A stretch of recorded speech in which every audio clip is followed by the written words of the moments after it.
2020년 설교를 이렇게 기도하고 준비하면서 창세기를 시작하게 된 게 얼마나 기쁨인지 몰라요. 하나님께서 우리에게 이 창세기를 통해서 주시는 메시지와 은혜를 도전을 우리가 같이 붙잡을 수 있으면 좋겠습니다. 창세기 하나님께서 이 땅을 창조하셨다라는 말씀을 아주 거칠게 하지만 아주 명확하게 짧게 우리에게 주시는 메시지 한 문장으로 이야기한다면 하나님께서는 무엇이든지 하실 수 있다 아니겠습니까? 하나님께서는 뭐든지 하실 수 있다. 그 놀라운 전지전능하신 능력이 오늘도 우리에게 함께 하신다. 이게 오늘 메시지이자 하나님께서 우리에게 도전하시고 우리의 심령에 각인시키기 원하시는 말씀이라고 생각되게 되었습니다. 사실 오늘 말씀도 굉장히 간단하고 단순합니다. 하나님께서 창조하셨는데 말씀으로 창조하셨고 그리고 오늘도 말씀하신다라는 거예요. 단순하죠? 그런데 내용은 단순한 것 같지만 그 내용과 하나님께서 하신 약속에서 오는 무게감은 절대로 가볍지 않습니다. 우리의 삶을 정말로 모든 것으로부터 바꾸실 수 있는 은혜가 있으니까 우리가 그 은혜로 우리가 함께 묵상할 수 있으면 좋겠습니다. 제가 고사리 교회에서 목회할 때 이 고사리 교회가 문경세제 한가운데에 있었거든요. 아주 아름다운 풍광이 있었습니다. 눈이 오면 너무너무 예뻤어요. 해발 530m에 위치한 교회가 눈이 일단 오면 한 일주일씩 고립되는 곳이었습니다. 쭉 길게 차를 타고 올라가야 하는데 눈이 한 번 오면 뭐 그냥 그대로 썰매를 타게 되는 구조였어요. 그래서 제설 작업이 끝날 때까지 저희 교회가 고립되곤 했었거든요. 그래서 일주일 정도 뭐 라면이나 혹은 먹을 것들이 항상 준비되어 있었습니다. 내려오기만 하면 되지 이렇게 생각하기도 쉽지만 사실 시골은 산과 산을 넘어서 다녀야 되기 때문에 내려와도 걱정이에요. 그러면 주위에 인가가 있는 게 아니니까 그럼 다시 산을 넘어서 옆에 동네로 가야 되는데 그러면 정말 빼박도 못 그냥 딱 거기에 그냥 고립되어 있는 경우죠. 그래서 저희 이 전부 제설 작업이 끝나지 않으면 저희 마을 혹은 저희 교회 근처에 차 버려져 있는 거 많이 봤어요. 버렸다는 표현보다는 안 되니까 차를 일단 냅두고 구조돼서 가신 거죠. 그래서 눈이 좀 다 녹으면 오셔서 자기 차 찾아가시고 그런 분들 많이 계셨습니다. 뒷산이 너무 아름다웠어요. 조룡산이. 눈이 왔는데 거기가 고립되어 있잖아요. 아무도 몰라요. 거기 사는 사람만 볼 수 있어요. 눈꽃이 활짝 피는데 조룡산이 그래도 백두대간에 들어가는 그런 산이거든요. 너무 아름다웠습니다. 근데 제가 말할 수 있는 건 그냥 아름답다 뭐 이런 정도밖에 없을 것 같아요. 제가 조금 더 재능이 있으면 뭐 묘사를 해보겠다는데 뭐 눈꽃이 찬란하다 좀 유치하죠. 뭐 아무튼 뭐 그렇게 아름답습니다. 제가 어떤 느낌과 어떤 본 것을 설명을 하는데 이것에는 분명히 어떤 목적과 어떤 표현이 있지 않겠습니까? 이것을 내가 아름답다라고 이야기하는데 이것은 무슨 설명하려고 하는 것도 아니고 이것을 설득하려고 하는 것도 아닙니다. 제가 아름답다는 것을 여러분들한테 설득시킬 이유도 없고 설명할 이유도 사실 별로 없죠. 진짜 아름다운 모습이니까 제가 그것을 보았고 뭐 할 수만 있다면 보십시오라고 이야기하는 정도가 될 수 있겠죠. 창세기 말씀을 접근할 때 우리에게 똑같은 시선과 똑같은 관점이 필요하다고 생각하게 되었습니다. 창세기 말씀은 저와 여러분들에게 설득하기 위한 말씀이 아닙니다. 태초에 하나님께서 하신 일들이 이러이러하니까 너희들이 이렇게 설득하기 위해서 말씀하신 게 아니에요. 만약에 설득의 목적이라면 우리에게는 그것을 믿을 수 있을 만한 논거 혹은 증거들이 되게 중요할 거예요. 또 설명을 위한 글도 아닙니다. 태초에는 이러이러한 일이 있어서 자세히 설명한 것도 아닙니다. 만약에 설명을 위해서 쓴 글이라고 한다면 우리가 가습기를 사던 핸드폰을 사던 따라오는 설명서대로 꼼꼼하게 뭘 눌렀을 때 어떻게 변화된다, 어떻게 되었다라는 것이 있어야 좋은 설명서가 되겠죠. 창세기 1장부터 이어지는 하나님께서 이 땅을 창조하신 메시지와 계속해서 이야기하신 내용들은 처음에 이 땅을 만드실 때 하나님이 가지셨던 그 모습, 그 계획, 그리고 그때 하나님께서 가지시고 보았던 그 감정, 이것을 그냥 우리에게 선포하듯이 이야기하신 거예요. 태초에 하나님께서 하신 일에 대하여, 태초에 하나님께서 보신 일에 대하여. 그래서 이 말씀을 우리가 붙잡고 나아가고 우리가 그것을 해석하려고 할 때 어떤 논증이나 어떤 설명을 통해서 그런가 아닌가 이런 데 한계가 있을 수밖에 없는 것입니다. 당연히 그렇지 않겠습니까? 우리의 생각과 경험의 한계도 분명히 있기 때문에 보통 이렇게 창세기와 창조에 대해서 이야기를 하면 보통 사람들이 진화와 또 창조 혹은 진화론, 창조론 뭐 이런 것들에 대해서 흔히들 쉽게 머리 떠올리게 하세요. 그래서 믿음이라는 것이 과학과 마치 대치되는 것처럼 이렇게 이해들을 많이 하시는 것 같습니다. 하나님께서 이 땅을 창조하셨다라는 말씀이 과학을 공부하는 사람이나 과학자들의 연구에 대해서 함부로 폄하하거나 무시하는 것은 절대 아닙니다. 그 우리의 모든 노력과 우리의 수고가 우리 모두가 잘 살기 위하는데 꼭 필요한 영역들이 있거든요. 그래서 그들의 수고가 반드시 좋은 영역들을 위해서 나아가도록 우리가 힘써야겠죠. 그런데 그럼에도 불구하고 처음 이 세상이 만들어졌을 때 그것을 본 사람은 아무도 없어요. 그리고 완벽하게 재현할 수 있는 방법도 사실은 없습니다. 최대한 비슷하게 여러 조건들을 맞출 수 있지만 아마 과학이 발전하고 그리고 여러 가지 일들이 있게 되면 그러면 우리가 보지 못했던 퍼즐, 뚫려 있는 퍼즐들이 더 많이 발견될 수 있고 그 퍼즐들이 채워져야 이루어지는 과정들을 볼 수 있거든요. 우리가 어떤 커다란 진리와 생각을 이해하려고 할 때 여전히 우리가 그것을 완전하다, 완벽하다라고 생각하기에 필요한 퍼즐들이 남아 있다면 어쩔 수 없이 그런 퍼즐들은 그래 만약에 이런 상황에서 이렇게 되면 이게 가능한 거야 이렇게 가정할 수밖에 없거든요. 그리고 그런 가정들은 반드시 믿음을 동반하게 됩니다. 그런 건 누군가가 연구해 줘야 해. 앞으로 연구돼야 될 거야. 이런 가정들이 있게 되는 것이죠. 저는 그것이 작지 않다고 생각을 합니다. 우리가 무언가를 믿는다는 것이 우리가 과학을 공부하던 우리가 어떤 진리를 추구하는 데 있어서 반드시 필요한 과정이거든요. 진화를 믿던 창조를 믿던 그건 우리가 선택하는 거라는 생각이 들었어요. 반면에 저는 창조과학을 참 좋아하기도 합니다. 하지만 창조과학을 믿지는 않습니다. 과학자들이 설명한 것을 놓고 보면 신기할 때도 많고 제가 알고 있는 창세기가 그렇게 과학적으로 설명된다는 게 되게 기쁠 때도 있어요. 심지어 저는 공부도 많이 합니다. 그래서 그분들의 수고와 제가 아는 좋은 사람들한테 그런 책들을 소개하기도 합니다. 그 책을 읽어보면 도움이 참 많이 됐다. 이렇게 이해하는데 참 도움이 많이 되더라. 그럼에도 불구하고 저는 그게 과학이라는 것이기 때문에 나중에 또 다른 것이 발전되고 발견되면 또 어떻게 밝힐 수 있다는 것 때문에 제가 믿는 것은 창세기를 믿어요. 하나님께서 이 땅을 창조하셨다는 것을 믿습니다. 하지만 그것과 관련된 여러 일들은 제게는 우리가 그런 일들을 설명하고 표현하기 위한 각 사람의 아주 수고로운 수고인 거지요. 그거 이상도 그거 이하도 아니라는 생각이 들었습니다.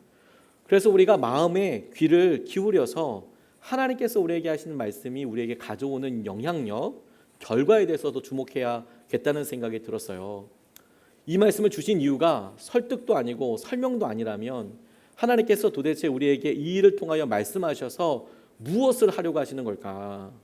그리고 우리가 알고 있는 모든 내용들이 어쩔 수 없는 한계들 때문에 믿음을 동반해야 하는 거라면 하나님께서 이 땅을 창조하셨다는 것을 우리가 믿음으로 받아들이는 것을 위해서 그것 때문에 우리가 겪게 되는 누릴 수 있는 축복과 은혜는 무엇인가? 거기에 집중해야겠다는 생각이 들었어요.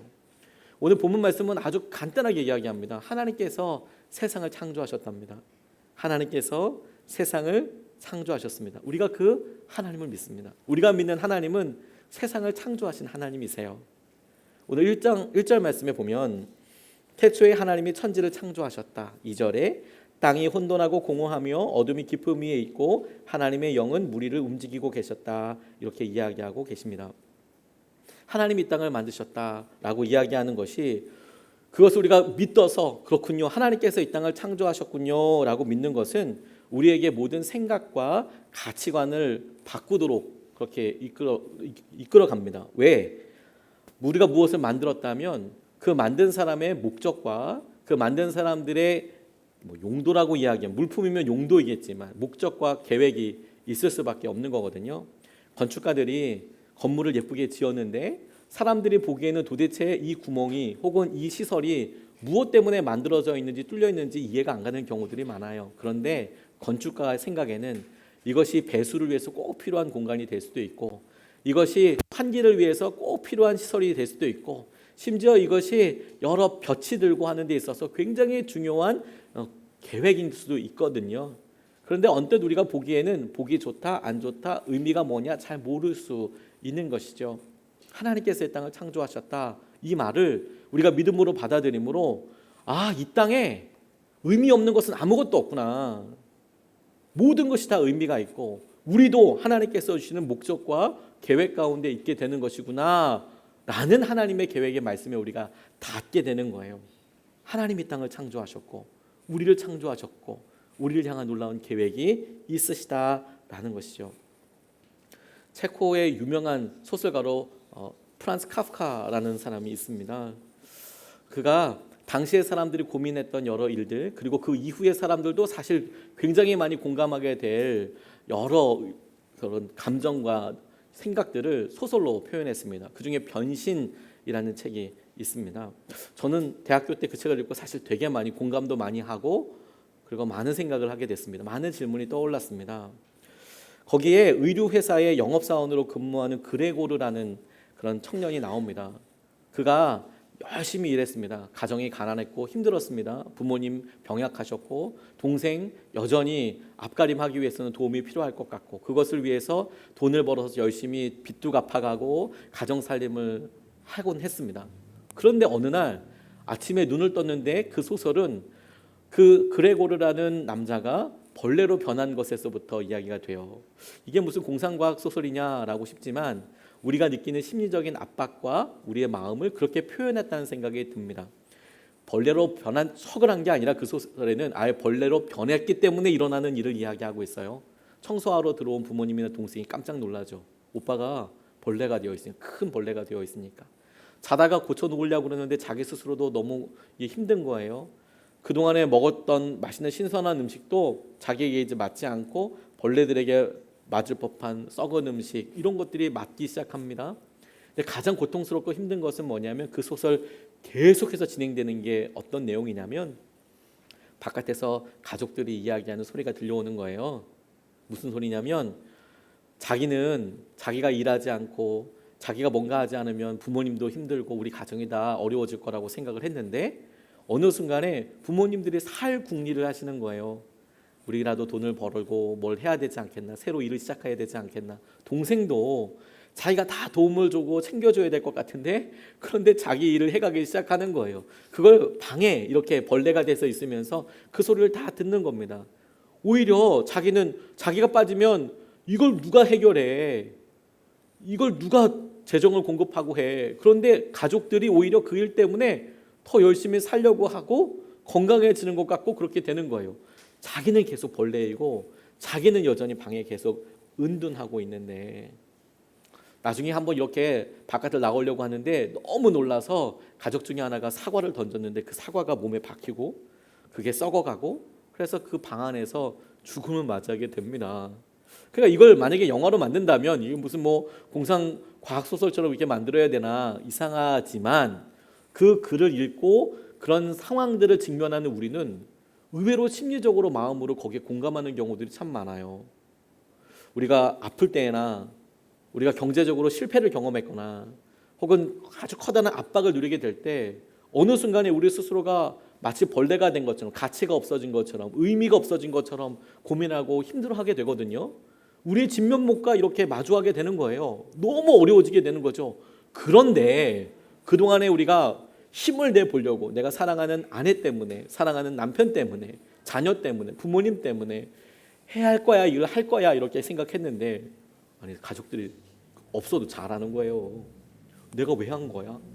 내 삶의 목적이 뭐야? 의미가 뭐야?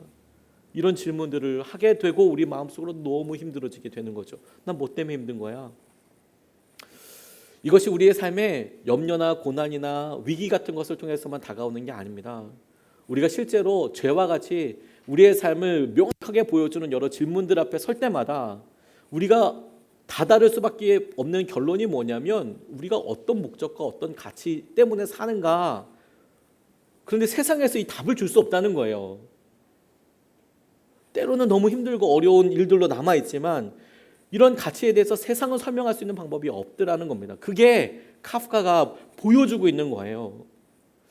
우리가 주님께서 하시는 여러 은혜들을 바라보게 될 때 하나님께서 하시는 얘기는 전혀 다르게 접근하고 있거든요. 미국의 디트로이트는 자동차 산업으로 유명한 곳입니다. 근데 그곳에서 신차를 개발했어요. 신차를 개발해서 아주 화려한 액세서리들, 옵션들을 달았습니다. 거기에서 뭐 음향 서라운드 시설도 아주 빵빵하고요, 빛도 잘 들어오고요. 딱 보면 이게 무슨 집인지 호텔인지 싶을 만큼의 시트도 달아놓고 그렇게 했어요. 그리고 아마존에서 원주민 한 명을 데리고 와서 그 차를 보여주었습니다. 이 원주민은 그전에는 차를 본 적이 없어요. 근데 그걸 보니까 한참 이게 무엇인지 질문하게 되잖아요. 궁금하게 됩니다. 이게 뭐야?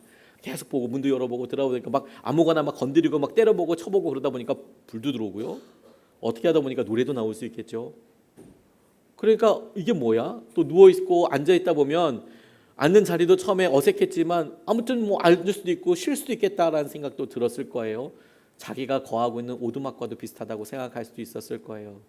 근데 그렇게 여러 가지를 지켜보다가 그 차를 만든 사람이 와서 휘발유를 가득 채우고 시동을 거는 순간 그 차의 목적을 진짜 발견하게 되죠. 아, 이건 집이 아니고, 아, 이거는 불이 들어오는 뭔가가 아니고, 여기는 음악을 듣기 위한 장소 아니고, 이거는 이렇게 이동하기 위한 수단인 거구나. 이 차의 목적은 이동하기 위한 거구나. 하나님께서 우리를 창조하셨어요. 세상을 창조하셨어요. 우리가 거하고 있는 여러 삶의 편의들 그리고 편리한 것들을 놓고 마치 그것이 우리 삶의 목적인 것처럼 달려갈 수 있습니다. 그런데 어느 순간에 우리가 왜 살지? 이게 뭐야? 내가 왜 이렇게 외로워? 내가 좋은 엄마야? 내가 성실한 남편일까? 내가 자녀들 잘 키운 건가? 혹은 내가 내 삶에 있는 마음의 한계들을 왜 넘을 수 없지? 그런 일들을 직면하게 될 때 하나님의 음성이 들려온다니까요. 우리가 이 세상에 버려진 것도 아니고 우리가 우연으로 태어난 것도 아니고 하나님의 계획과 하나님의 목적 가운데 이 땅에 창조된 사람이라는 거예요. 하나님의 계획이 있으시다. 근데 더 놀라운 것은 여러분, 하나님이 창조하셨다라고 오늘 본문이 우리에게 이야기하면서 곧이어 그런데 하나님이 창조하실 때에 그 창조를 하나님의 말씀으로 하셨다라는 것이 우리에게 또 다른 강력한 도전을 하게 합니다. 하나님이 이 땅을 창조하실 때 하나님 말씀으로 이 땅을 창조하셨습니다. 3절 말씀을 보면 하나님이 말씀하시기를 빛이 생겨라 하시니 빛이 생겼다. 저는 이 짧은 3절 말씀이 이 구절을 이 본문을 묵상하면서 제게 얼마나 커다란 힘이고 능력이 됐는지 모릅니다. 하나님께서 말씀하시니 하나님의 말씀하시니 빛이 생겨라. 그랬더니 빛이 생겼답니다. 하나님이 말씀하셨는데 그 말씀이 그대로 이루어졌어요. 모든 피조물에 대해서 그렇게 존재하라고 명령하셨고 이 세상은 하나님께서 명령하시고 하나님께서 말씀하신 대로 그렇게 됐어요. 하나님이 창조하신 분이고 하나님께서 이 땅을 창조하실 때 그분의 능력과 그분의 지혜가 말씀으로 다 드러나게 되셨다라고 이야기하고 계세요. 하나님께서 무에서 유를 만드셨잖아요. 그 놀라운 하나님께서 우리의 삶의 연약함과 우리의 한계들을 분명히 아시잖아요. 근데 하나님이 말씀하셨더니 그게 그대로 되었대요.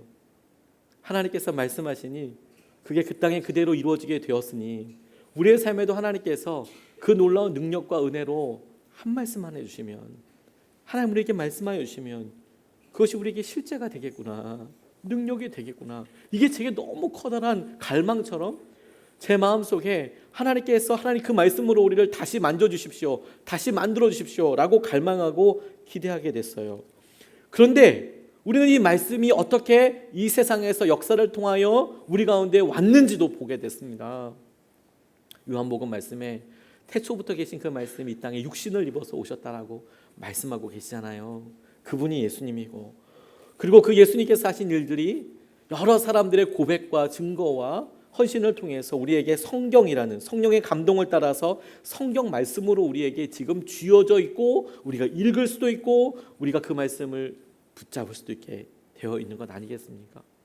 우리가 그 전지전능하신 하나님의 지혜와 능력 앞에 서 있는 거예요. 중국 티베트 지방에서 사역하시는 김요석 목사님이라는 분이 본인이 사역하시면서 있었던 일들을 이렇게 이야기를 하셨어요. 한센병 환자들 거주하는 마을의 교회를 이렇게 계속 섬기고 계시는데 한 번은 양씨라는 성을 가진 사람이 교회에 나오게 됐답니다. 초신자였고 그 마을은 불교를 계속 믿고 있는 그런 마을이었답니다. 그러니까 한 사람 종교 바꾸는 거 되게 어려워요.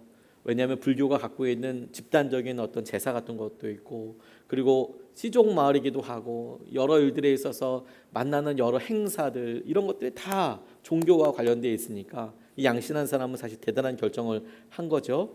그런데 어느 날 저녁에 양씨가 김효성 목사님을 찾아왔답니다. 그리고 화가 나서 씩씩거리면서 막 이야기를 하더라는 거예요. 가만히 들어보니까 무슨 말이냐면 그날 오후에 양씨 집에 어미돼지 5마리가 있었는데 무리를 뛰쳐나가서 소를 키우는 옆집 김씨의 채소밭을 망쳐놨다는 거예요.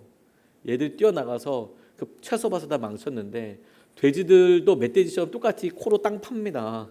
그래서 밭을 이렇게 딱 일항을 해놨는데 그걸 다 못 쓰게 다 그냥 먹거나 먹지도 못했는데 다 해쳐버리고 막 이렇게 다 망쳐버린 거예요. 당연히 김씨는 화가 났겠죠. 화가 났는데 문제는 뭐였냐면 손해배상을 해주겠다고 하니까 이 김씨가 이 밭을 망쳐놓은 돼지 5마리 다 내놓으라고 이렇게 강짜를 부리는 거예요. 근데 이 돼지들은 곧 새끼를 낳을 애들이었거든요. 새끼를 낳아야 하는데 이걸 줘야 한다고 자꾸 강짜를 부리니까 이건 말도 안 되는 일이잖아요. 답답하고 같이 화를 낼까 이렇게 하다가 이 목사님을 찾아온 거예요. 그때 이 목사님이 이야기해 주시기를 그 옆집 사람은 형제님을 시험해 보려고 그러는 것 같아요. 그 사람은 형제님이 마구 흥분하고 화내기를 바랄 거예요. 그렇게 되면 예수님을 믿는 사람이 얼마나 형편없는지 온 동네 사람들에게 보여줄 수 있으니까요. 그러니까 그렇게 하지 못하게 하려면 그가 원하는 것을 모두 다 주셔야 합니다. 큰 손해를 입게 되더라도 걱정하지 마세요. 하나님이 더 많은 것으로 갚아주실 겁니다. 이렇게 이야기했답니다. 사실 목사님들이 이렇게 대책 없는 이야기를 종종 하긴 하죠. 저도 이야기를 읽고 그냥 회개 많이 했어요. 이렇게 들릴 수도 있겠구나. 근데 그 새끼를 낳을 돼지 5마리가 이 돈이 얼만데요. 새끼들 사실 그게 종잣돈이지 않습니까? 한 마리 한 마리 키워서 그렇게 해서 애들 키우고 그러는 건데 그러니까 시무룩해져서 갔답니다. 나중에 소문을 들으니까 진짜로 이분이 이걸 다 줬대요. 왜 이분이 워낙 강짜를 부르셨거든요. 뭐 내놔라 마라 뭐 이렇게 얘기를 하고 뭐 사실 그렇게 막 이야기하고 그러니까 아마 이분 생각에는 서로 이렇게 그러면 막 얘기하다가 2마리 1마리 뭐 이렇게 해가지고 적당히 어느 정도가 되든지 아니면 기필코 면박을 줘서 어떤 뭐 이렇게 하든지 뭐 여러 목적이 있었겠지만 그걸 줘버렸대요 그냥. 그러니까 동네 사람들이 다 김씨를 이제 손가락질하더라는 거예요. 어떻게 이웃간에 그렇게 모지게 굴 수 있냐? 그게 말이 되냐? 자기들 생각에도 그건 말이 안 되잖아요. 그런데 양 씨한테는 혹시 미친 거 아니냐? 왜 그랬냐 도대체? 왜 주냐 그걸? 그게 말이 되냐? 그게 상식적으로. 그렇게 비웃는 사람들도 있었답니다. 근데 제일 많이 놀란 사람은 김 씨였대요. 자기가 막 그렇게 화를 내고 난리를 치긴 했지만 진짜 5마리를 다 줄 줄 몰랐나 봐요. 그 받고 나서 진짜 황당했나 봅니다. 그리고 이제 시간이 지나게 됐어요. 근데 어느 날 가을날 밤에 양 씨가 또 목사님을 찾아왔는데 이번에는 굉장히 웃으면서 찾아오셨대요. 목사님, 제가 전에 목사님의 말씀을 따르기는 했지만 사실 속으로는 굉장히 분했습니다. 그런데 오늘 엄청난 일이 벌어졌지 뭡니까? 그래서 옆집에서 키우는 소 7마리가 우리 집 밭에서 채소를 뜯어먹고 있는 겁니다. 할렐루야. 제 눈을 믿을 수가 없었어요. unbelievable. 와, 엄청 좋은 거 아니겠습니까? 그런데 옆집 김 씨가 그걸 보고 양심의 가책을 받았는지 저한테 와서 난처한 얼굴로 이러는 겁니다. 양 씨 어떻게 배상해야 할까? 이렇게 이야기하더라는 거예요. 아니 자기는 처음에 돼지가 그렇게 했을 때 어떻게 배상해야 할까 하니까 이걸 어떻게 배상해? 네가 그렇게 했으니까 우리가 언제 너희들한테 피해 준 적 있어? 근데 돼지가 와서 이렇게 줬으니까 돼지 줘야 될 거 아니야. 막 이렇게 우리도 만약에 그러면 줄 거야. 막 이런 식으로 화내면서 얘기하지 않았을 거 아닙니까? 근데 진짜 그날이 오고 만 거예요. 자기들 소가 다 넘어갔어요. 처음 생각 같아서는 이 양 씨라는 분이 그 7마리를 다 갖고 오고 싶었대요. 근데 그러기 전에 목사님과 먼저 이야기를 하고 어떻게 할지를 묻고 싶었던 거죠. 목사님 제가 이겼죠? 그러니까 돼지 5마리에 소 7이랑 이렇게 바꾼 거니까 목사님 말씀대로 하나님은 정말 제가 잃은 것보다도 더 많은 것을 주신 것이지요. 그렇지 않습니까? 이렇게 말하는 이유는 그거 갖고 오게 해주세요. 그거 아니겠습니까? 소 5마리랑 이렇게 돼지 5마리랑 소 7마리랑 바꾼 거니까 하나님 축복해 주신 거 맞죠? 그런데 이 목사님이 사랑하는 형제님은 예수님을 믿는 사람입니다. 악을 악으로 갚지 마십시오. 안 갚으려고 마음을 버리고 그분에게 용서하는 마음을 보여주십시오. 형제님이 하나님의 뜻에 순종할 때 하나님은 더 많은 것으로 갚아주신다는 것을 알게 될 것입니다. 이번에 황소 7마리로 갚아주신 것이 아니고요. 이번에 하나님께서 황소 7마리로 갚아주신 거잖아요. 이렇게 생각을 하는데 더 큰 거 갚아준다고 얘기하니까 양 씨의 얼굴이 급침울 모드로 이렇게 바뀌었대요. 그리고 맥 빠진 모습으로 돌아갔는데 다음 날 이 양 씨가 신이 난 표정으로 다시 김 목사님을 찾아왔대요. 목사님 말씀이 또 맞았다고. 하나님이 정말 더 풍성하게 주셨다고. 어제 목사님 말씀하신 대로 옆집 김 씨에게 아무런 배상도 받지 않겠다고 했거든요. 근데 오늘 아침에 그 사람이 돼지 수십 마리를 끌고 우리 집에 왔지 뭡니까? 그러면서 이렇게 말했어요. 이 돼지 전부 자네 걸세. 내가 자네 때문에 지난밤에 한숨도 못 잤어. 지난 일로 틀림없이 화가 잔뜩 났을 텐데 왜 내 소득을 달라고 하지 않느냐 말이야. 내가 그걸 생각하느라 머리가 다 빠개지는 것 같았어. 자, 자네 돼지가 낳은 새끼들까지 가져왔으니 다 가져가게. 그리고 이제부터는 이웃끼리 잘 지내보세. 이렇게 이야기하더라는 거예요. 돼지가 정말 많이 먹습니다. 그런데 이분이 돼지 새끼를 데려가서 돼지를 키워가지고 자기가 먹이고 살리고 자기가 그걸 해가지고 잘 키워가지고 다시 온 거예요. 목사님 생각해 보세요. 벼랑간에 이렇게 많은 돼지들을 되돌려 받은 것도 굉장하지만 지금까지 옆집에서 그놈들을 먹인 사료를 생각하면 정말 하나님이 제가 손해본 것보다 훨씬 더 많이 주셨지 뭡니까? 이렇게 이야기하더라는 거예요. 이제 저는 확실히 하나님을 믿어요. 그런데 목사님 이것보다 더 좋은 일이 뭔지 아십니까? 마을 사람들이 우리를 예수님을 믿는 사람으로 인정하게 된 겁니다. 이거야말로 하나님께 받은 최고의 선물이 아니겠어요? 하나님께서 이 땅을 창조하셨다. 하나님께서 이 땅을 창조하실 때 말씀으로 하셨다. 그리고 그 말씀을 우리에게 여전히 건네고 계신다. 그러니 여러분 우리가 그 능력과 하나님의 계획, 하나님의 일하심을 경험할 수 있는 것은 우리가 그 말씀을 우리 삶에 붙잡고 순종하면 되는 그 순간이 우리에게 이루어지게 되는 그 날인 것이죠. 이게 우리에게 큰 위로와 힘이 돼요. 하나님께서는 우리에게 이 창세기를 통해서 이렇게 말씀하시는 것처럼 저는 붙잡게 됐어요. 마치 우리 아래 하나님께서 일하시는 능력과 역사하심이 하나님 손에 분명히 있는데 하나님께서는 그 시작 단추를 그 처음에 시작할 수 있는 첫 번째 걸음 우리한테 주신 것 같아요. 하나님 우리에게 말씀해 주시고 우리가 그 말씀을 붙잡고 의지하는 순간에 하나님께서는 그 일을 이루시겠다라고 말씀하시는 거 아니겠습니까?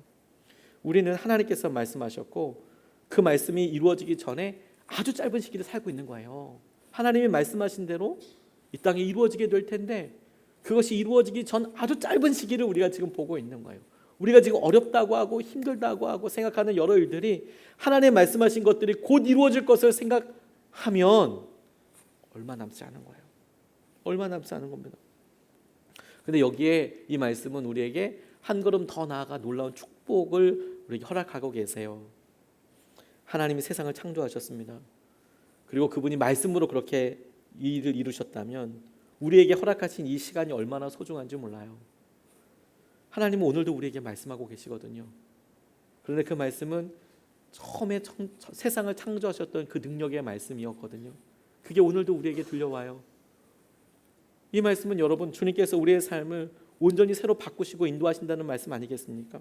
4절 5절 말씀에 보면 그 빛이 하나님 보시기에 좋았다. 하나님이 빛과 어둠을 나누셔서 빛을 낮이라고 하시고 어둠을 밤이라고 하셨다. 저녁이 되고 아침이 되니 하루가 지났다. 이렇게 말씀하셨어요. 하나님께서 이 모든 것을 말씀으로 창조하셨다는 것을 믿으면 오늘 우리의 삶을 다시 창조하실 수 있는 분도 하나님밖에 없다는 것을 고백할 수밖에 없어요. 하나님께서 이 땅을 창조하셨다. 그렇다면 오늘 우리의 삶을 다시 만들고 창조하실 수 있는 분도 하나님밖에 없구나 라고 인정할 수밖에 없거든요. 우리의 믿음이 우리의 한계가 늘 한계에 직면하게 되는 게 이유가 있어요. 우리의 기도가 늘 그 이상을 넘어가지 못하고요. 우리의 믿음이 늘 한계 아래에 있는 것 같은 느낌이 있을 때가 있어요. 그 이유가 뭐냐면 우리의 필요가 조금 채워지면 행복해질 거라고 생각하는 거예요.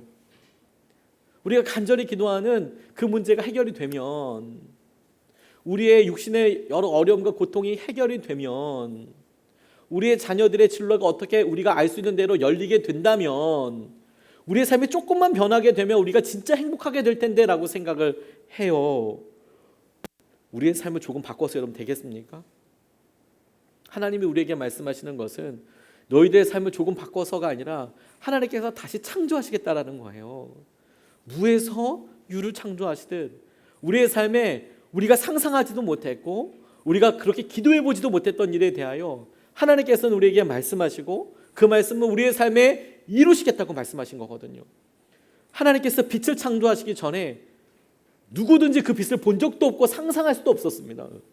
근데 말씀하실 때 빛이 생기고 하나님께서 이 땅의 모든 것을 나누시고 그리고 번성케 하실 때에도 그 모습과 그 형형색색의 여러 일들을 본 사람은 없지만 하나님의 계획과 말씀대로 그게 이루어지지 않았습니까? 하나님께서 우리를 완전히 새로운 꿈과 시선을 달라고 기도하기를 원하신다고 생각하게 됐어요. 오늘 우리에게 말씀하실 때 하나님은 우리의 삶에 우리가 상상하지도 못했고 보지도 못했던 놀라운 은혜를 다시 창조하기를 원하시겠구나. 하나님 그렇게 하실 수 있겠구나. 하나님 우리를 통째로 바꿔주십시오. 통째로 바꿔주십시오. 이 일을 우리가 예수님과의 만남을 통해서 다시 한번 믿음으로 확증할 수 있습니다. 창조의 하나님께서 예수님을 통하여 우리에게 끊임없이 이 일을 말씀하시거든요.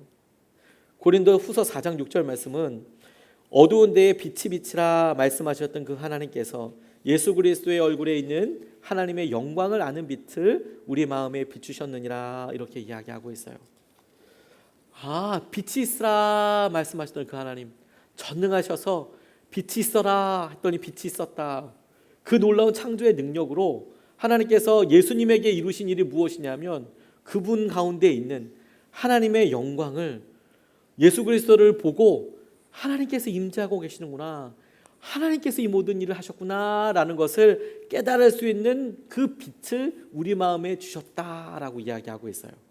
천지를 창조하셨을 때의 그 능력과 빛이 우리가 예수 그리스도를 만났을 때에 우리가 우리의 사람됨과 우리의 경험으로는 도저히 만날 수 없었던 것들이 하나님이 말씀하시고 그 말씀이 우리 가운데 빛이 되어서 예수님을 알아보게 되더라라는 거예요. 그리고 그것을 통해서 여전히 하나님께서 만드셨던 그 창조의 능력이 우리의 삶에 우리가 예수 그리스도를 만남으로 예수님을 고백함으로 예수님을 통해서 나아가게 되므로 우리가 실제가 되고 능력이 되고 하나님께서 하시는 것을 붙잡게 되는 통로가 되는 것이죠. 여전히 주님은 말씀하세요. 그리고 그 말씀을 붙잡는 순간 여전히 우리에게 응답하시는 분이신 거죠. 지난 금요일에 고형원 선교사님이 오셔서 말씀 전해 주셨습니다. 큰 은혜와 도전을 받게 됐습니다. 예배에 대해서 그리고 삶에 대해서 하나님께서 고형원 선교사님을 통해서 하시는 일들을 보게 됐습니다. 유튜브로 한번 꼭 보시기를 권면드리고 싶습니다. 고형원 선교사님이 가정 형편이 너무 어려우셨답니다. 어려우셔서 공고를 진학하게 됐대요. 고1이지만 어린 나이이지만 공업고등학교에 들어가서 건축을 전공하게 되니까, 대학이 아니라 고등학교에서 건축을 전공하게 되니까 내 삶은 끝났구나라는 생각이 드셨대요. 참 안타깝지만 본인이 그렇게 했을 때에는 당시 70년대만 해도 열심히 공부해서 개천에 용났다 이런 일들이 있곤 하지 않았습니까? 공부하는 게 성공의 어떤 그런 통로였고, 열심히 공부하는 사람이 세상 사람들이 부러워하는 직업 군에 가서 하게 되는 일들이 있었으니까 너 하나 똑똑하면, 네가 주경야독을 하면 그렇게 성공할 수 있고 뭐든지 할 수 있어, 이렇게 막 이해가 될 때에 자기는 가정 형편이 너무 어려워서 공고를 가고 나니까 친구들과 너무 상황이 다른 거죠. 참고로 고용원 선교사님 생각보다 나이가 좀 있으세요. 이찬수 목사님이랑 동갑이세요. 이찬수 목사님이랑 유기성 목사님보다 조금 어리세요. 보통 청바지 입고 다니시니까 뭐 40대라고 생각하시는 분들 간혹 계시는데, 제가 나이는 정확하게 밝히진 않겠습니다만 아무튼 그렇습니다. 나이가 좀 연배가 있으세요. 그러니까 70년대 그런 일을 겪게 된 거죠. 그런데 그 즈음에 친구들이 교회 가자 하더래요. 뭐 그냥 교회 뭐 믿음 따라 간 게 아니라 그냥 갔답니다. 갔는데 하필이면 그 교회가 찬양으로 정말 뜨거운 교회였대요. 예배가 정말 뜨거운 교회였대요. 찬양을 하고 뭐 이렇게 예배를 드렸나 보죠. 그리고 그 교회에 청년들도 있었고 거기에 예수전도단이라는 선교단체의 간사님들도 이렇게 계셨다는 거예요. 그러니까 청년들이 같이 찬양하고 예배하면서 이 고등학교인 고형원 학생이 가서 이제 있다 보니까 그분들이 여러 말씀도 알려주기도 하고 예배도 같이 드리게 되고, 그러니까 예수님이 정말 자기 가운데 찾아오신 거죠. 나 어떻게 해야 될지도 모르겠고 어떻게 살아야 될지도 모르겠고 이제 앞으로 어떻게 해야 될지 모르겠는데, 그런데 하나님께서 이렇게 말씀하시고 그 예배를 통해서 하나님 경험하게 되니까 여러 우여와 곡절을 통해서 대학도 진학하게 되셨어요. 대학에 진학했을 때도 이제 건축을 하셨대요. 근데 졸업은 못 하셨대요. 예수전도는 활동을 하다 보니까 하나님이 주신 마음이 너무 특별해서 노래를 이렇게 쓰게 됐고요. 그러다 보니까 뭐 부흥 뭐 이런 찬양들을 하게 됐는데 사람들한테 굉장히 많이 알려지고, 본인은 노래를 못 하신다고 계속 이야기하시지만 다른 사람들한테는 찬양 사역자로 막 이렇게 알려지게 되고 팀을 이끌고 찬양을 인도하게 되셨거든요. 그다음 하나님께서 또 한 번 기회를 주셔서 캐나다에 신학 공부를 하러 이렇게 가셨대요. 영어도 못 하는데 진짜 욕 보셨겠죠. 그게 힘드셨다고 이야기를 하시더라고요. 근데 몸이 많이 아프셨대요. 고영원 선교사님 몸이 건강이 많이 좋지 않으시거든요. 근데 이분이 세 가지 기도 제목이 있으셨대요. 하나가 결혼하는 거. 나 언제 결혼할 수 있습니까? 그때는 아직 싱글이셨을 때니까. 두 번째가 아버지가 예수님 믿게 되는 거. 아버지가 아프시고 그런데 아버지가 빨리 예수님 믿게 달라고 그렇게 기도하게 되셨대요. 그리고 마지막 세 번째가 뭐였냐면 자신의 건강. 이 세 가지가 정말 날마다 기도해야 될 만큼의 아픔이고 어려움이셨다고 그러더라고요. 근데 하나님께서 캐나다에서 공부하고 여러 상황들도 만나고 그렇게 진행이 되는데, 캐나다가 풍광이 그렇게 좋다네요. 저는 가보지는 못했습니다만 잡지나 영화 이렇게 나오는 거 보면 야, 좋겠다, 좋긴 하겠다, 그런 생각도 들긴 하더라고요. 그런데 자기가 있던 살던 그곳도 아주 좋은 산책로도 있고 산도 있고 좋아서 자주 거기 나가서 혼자서 예배를 드리셨대요. 찬양도 불러드리고 기도도 하고 혼자서 그렇게 했다는 거죠. 이 세 가지 문제가 어떻게 해결될지도 모르겠고 자기의 삶은 앞으로 어떻게 꿈꿔야 될지도 모르겠고, 그때만 해도 젊었을 때니까 어떻게 변할지 모르겠고, 그런데 그날따라서 너무 좋더래요. 찬양을 하는데 은혜도 있고 주님의 임재가 너무 느껴지고 세상이 너무 밝고 아름답고, 그러니까 그렇게 혼자서 쭉 산책하다가 하나님께 이게 너무 좋아서, 하나님 이런 삶이라면, 이런 은혜라면 자기가 다른 것들은 다 내려놓을 수 있었는데 결혼은 못 내려놨대요. 그래서 장가는 가고 죽어야 되지 않겠습니까? 이런 생각이 들었는데 너무 좋으니까, 하나님 이런 삶이라면 내가 결혼 안 해도 너무 좋겠습니다. 내가 이런 삶이라면 하나님과 평생 이렇게 예배하면서 살고 싶습니다. 그렇게 고백까지 되어지더라고 이야기를 하시더라고요. 하나님께서 자연을 통하여서, 하나님께서 여러 보여주는 것을 통하여서 그 선교사님을 얼마나 사랑하는지, 그에게 어떤 계획을 갖고 계시는지, 그에게 어떻게 인도해 주실 것인지 그렇게 말씀하시고 이끌어 주신 것이라는 생각이 들었어요. 그렇게 만나게 해주신 거구나. 그 이후에 하나님께서 결혼을 내려놨지만 약 1년 후에 결혼도 하게 되시고 여러 찬양과 고백도 하게 될 수 있었다고 말씀을 하시더라고요. 하나님께서 여전히 여러분 우리의 상황과 우리의 만나는 사람들 통해서 우리에게 말씀하세요. 그리고 그 말씀이 우리가 도저히 넘을 수 없다고 생각했던 일들을 너무 유쾌하게 넘어설 수 있는 하나님의 부르심이 됩니다. 하나님께서 여전히 말씀하시거든요. 하나님께서 우리 가운데 말씀하셔서 우리 가운데 놀라운 은혜와 능력을 더하여 주시거든요. 나는 죽었습니다 라는 고백이 우리의 죄된 과거에 대해서만 말씀드리는 게 아니에요. 그렇게만 적용할 수 있는 말씀이 아닙니다. 우리가 죄에 대해서 죽고 과거의 삶에 대해서 죽었습니다 라고 고백하고 적용하면서 동시에 죽는 것이 목표가 아니고요, 그렇게 죽은 우리가 예수 그리스도 그분과 함께 부활하는 생명과 기쁨을 누리는 데까지 나아가는 게 목표인 거거든요. 죽어버리는 게 목표가 아니고, 하나님 그렇게 완전히 우리의 삶에 우리의 의지와 우리의 상황, 우리의 어떤 것이 아니라 주님께서 우리 가운데 행하시는 것을 보고 알게 되는 것, 저는 이것을 하나님께서 우리의 삶에 창조하시는 것이구나. 하나님께서 우리의 삶에 개입하셔서 우리를 다시 창조하실 때에는 우리의 습관이 조금 더 나아지고 우리의 형편이 어느 정도 나아지는 수준이 아니라 우리가 완전히 죽고 주님께서 완전히 새로운 생명으로 우리를 살리셔서 하나님께서 계획하신 일들을 이루시도록 우리를 인도하고 계시는 것이죠. 우리가 십자가에서 주님과 함께 죽었습니다. 그리고 주님은 우리를 당신의 계획대로 계속해서 다시 만져 가세요. 하나님께서 무에서 유를 창조하셨듯 완전히 새로운 우리가 되게 하시고 생각과 가치관과 경험을 뛰어넘는 믿음을 갖게 하십니다. 오늘이 그 첫날이고 오늘이 그 주님의 말씀 앞에 서는 날이 될 것입니다. 오늘 우리가 이 말씀을 붙잡고 저를 따라서 좀 같이 선포하는 시간을 좀 갖고 싶습니다. 제가 이 말씀을 같이 묵상하고 기도하면서 하나님께서 제게 하나님께서 말씀하셔서 빛이 있으라 하시니 빛이 있었다.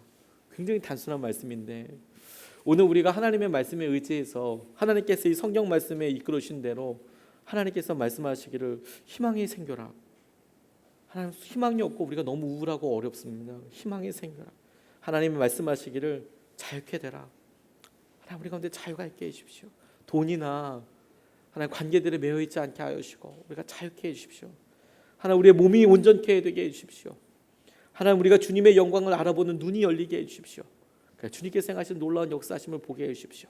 이거 우리가 기도도 할 테지만 그 전에 저를 따라서 우리가 좀 같이 선포할 수 있으면 좋겠어요. 우리 마음에 우리의 생각에 우리가 잠깐 눈을 감고 우리 가슴에 좀 손을 얹고 처음에 창조 때 모습을 한번 떠올려 보세요. 아무것도 없는데 하나님께서 말씀하시기를 빛이 있으라 하시니 빛이 생겼답니다. 하나님께서 하나하나 말씀하시기 시작하면서 이 땅에 생육하고 번성하는 여러 일들이 생겨나가기 시작했습니다. 분리되기 시작했습니다. 똑같이 우리가 이 시간에 눈을 감고 우리 가슴에 손을 얹고 우리 아까 이야기했던 대로 제가 말씀을 이렇게 하면 따라해서 우리가 같이 우리 마음에 그 빛의 역사와 은혜가 있게 되기를 우리가 소원하는 마음으로 함께 선포할 수 있으면 좋겠습니다. 하나님이 말씀하시기를 희망이 생겨라. 하나님이 말씀하시기를 자유케 되라. 하나님이 말씀하시기를 몸이 온전케 되라. 하나님이 말씀하시기를 주님의 영광을 알아보는 눈을 떠라. 이외에도 우리에게 참으로 많은 주님의 약속이 있습니다. 하나님께서 우리에게 1년 동안 주실 약속의 말씀도 있고 하나님께서 우리에게 지금 당장 어려움이기 때문에 아픔이기 때문에 간절하게 기도하게 하시는 것들도 있습니다. 이 시간 우리가 이 말씀을 붙잡고 성찬 받기 전에 같이 기도하게 될 텐데 우리가 마음에 손을 얹고 우리 심령에 선포하기를 원합니다. 하나님께서 말씀하시기를 분명히 자유케 하신다고 하셨는데 우울감 떠나간다고 말씀하여 주셨는데 빛의 문제 해결하여 주신다고 말씀하여 주셨는데 우리 자녀들 해결해 주신다고 말씀하여 주셨는데 돈 때문에 하나님 얽매이지 않겠다고 말씀하여 주셨는데 하나님 이런 일들에 하나님 말씀하셔서 하나님께서 하시는 놀라운 능력이 오늘 이 시간에 우리의 심령 가운데 삶 가운데 일어나게 하시옵소서. 우리가 같이 성찬을 통하여서 하나님께서 보여주신 은혜와 마음을 붙잡게 되기까지 하나님 이 일을 우리 가운데 이루어 주시고 오늘 우리가 성찬을 받으면서 주님께 약속드리고 주님도 우리에게 약속하셔서 실제가 되는 시간이 되게 하여 주시옵소서. 이 시간 우리가 말씀 붙잡고 함께 기도하시겠습니다.